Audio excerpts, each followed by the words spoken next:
¿El sanchismo tiene ética? El diccionario de la Real Academia Española de la Lengua es una fuente de conocimiento magnífica para resolver muchas dudas. Es una lástima que no sea de cumplimiento obligatorio. Al acudir al término ética, encontramos una serie de acepciones muy claras. No ofrecen ningún atisbo de duda. Las 5 son muy interesantes, ¿no? Aunque algunos políticos piensan que no tienen por qué seguirlas. Están por encima del bien y del mal. Es una palabra que siempre me ha gustado. Es lo perteneciente o relativo a la ética, lo recto conforme a la moral. La persona que estudia o enseña moral, a algunos les sonará a muy viejo. El conjunto de normas morales que rigen la conducta de la persona en cualquier ámbito de la vida. Y finalmente, la parte de la filosofía que trata del bien y del fundamento de sus valores. El comportamiento de Sánchez y sus fervorosos seguidores sanchistas con respecto a la amnistía permiten afirmar de forma taxativa que carecen de cualquier ética. No voy a entrar en las opiniones disparatadas de los mercenarios ideológicos del sanchismo como Javier Pérez Royo o José Antonio Martín Pallín, porque los defensores del uso alternativo del derecho no merecen respeto académico. Lo siento profundamente y utilizo expresamente el término mercenarios no en su acepción económica, sino por su adscripción partidista. Me produce asombro que menosprecien la Constitución y la doctrina para avalar una indignidad que el propio Sánchez y sus ministros decían que era inconstitucional. No me sirve la excusa de la pacificación de Cataluña cuando realmente estamos asistiendo a una rendición en diferido del Estado de Derecho al servicio de aquellos que lo quieren destruir. Es un despropósito jurídico plantear la amnistía en una democracia con casi 50 años a sus espaldas. No estamos ante un conflicto político, por más que se empeñen los sediciosos, y Cataluña no ha sufrido ninguna represión.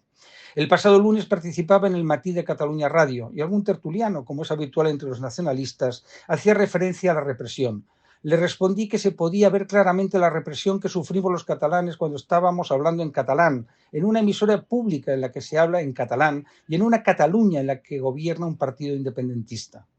Los defensores de la amnistía que buscan un fundamento constitucional son, consciente o inconscientemente, unos ignorantes. Y acudir a la denominada coloquialmente como amnistía fiscal es la constatación de su estulticia.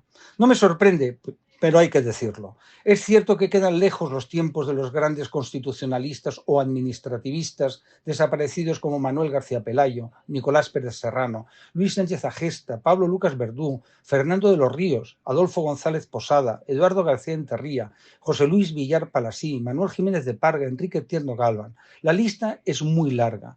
No creo que ninguno de ellos, ni de los que actualmente mantienen un magisterio prestigioso, aceptaría avalar el despropósito de una amnistía. Sánchez solo puede acudir a los mercenarios ideológicos y los catedráticos o catedráticas de segundo nivel ansiosos de una recompensa pública. En algunos casos ya la han recibido, acabando en el Constitucional. Cuando escucho conceptos como convención para interpretar la Constitución al gusto del egoísmo y sectarismo nacionalista, siento una enorme pena por la deriva del PSOE. Es evidente que el sanchismo ha abandonado cualquier atisbo de ética para mantenerse en el poder. El socialismo nunca me ha producido ningún rechazo. Felipe González fue un gran presidente al que le sobran sus años finales, pero es incuestionable, al margen del horror de los GAL y la corrupción de algunos dirigentes socialistas, su trascendencia nacional e internacional. Por supuesto, podemos acudir a la historia de la socialdemocracia, tanto en España como en el resto del mundo, para constatar, como sucede también con las ideologías del centro-derecha, los avances positivos que han aportado al desarrollo de la democracia. Con gran tristeza considero que el sanchismo ha evolucionado una formulación autoritaria de la concepción del poder ejecutivo por el que la mayoría se impone despreciando a la minoría, que en este caso es la mitad de los españoles. Es una inquietante perversión de la democracia que se produce también en otros países. El retorcer la Constitución y las leyes para ponerlas al servicio de un líder, un partido y sus aliados es un esperpento que ningún jurista debería avalar. Sánchez fue el primero en insistir en la inconstitucionalidad de la amnistía y le acompañaron sus corifeos, tanto políticos como mediáticos. La pretensión de imponer una amnistía es una intromisión manifiestamente inconstitucional del Poder Ejecutivo en el judicial. Es un grave error, además, de la expresión de su ausencia de ética política y coherencia ideológica. El sanchismo es una veleta que se mueve en función de la dirección del viento del poder, es decir, es un camaleón que se adapta para garantizarse su continuidad.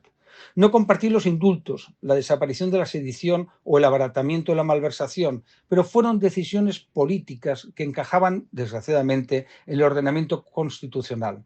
Otra cuestión distinta es que se tenga que elaborar una ley de indulto que prohíba los que tengan un carácter político, porque una democracia tiene que proscribir que se pueda utilizar una medida de gracia para comprar unos votos en el Parlamento. Es lo que avalan ahora los juristas de Cámara del sanchismo cuando aseguran que es constitucional tanto la amnistía como un referéndum que vulneraría el artículo 2 de la Constitución, así como liquidaría la igualdad entre los españoles para complacer a Puigdemont, Junqueras, Otegi, Urkullu y Ortúzar.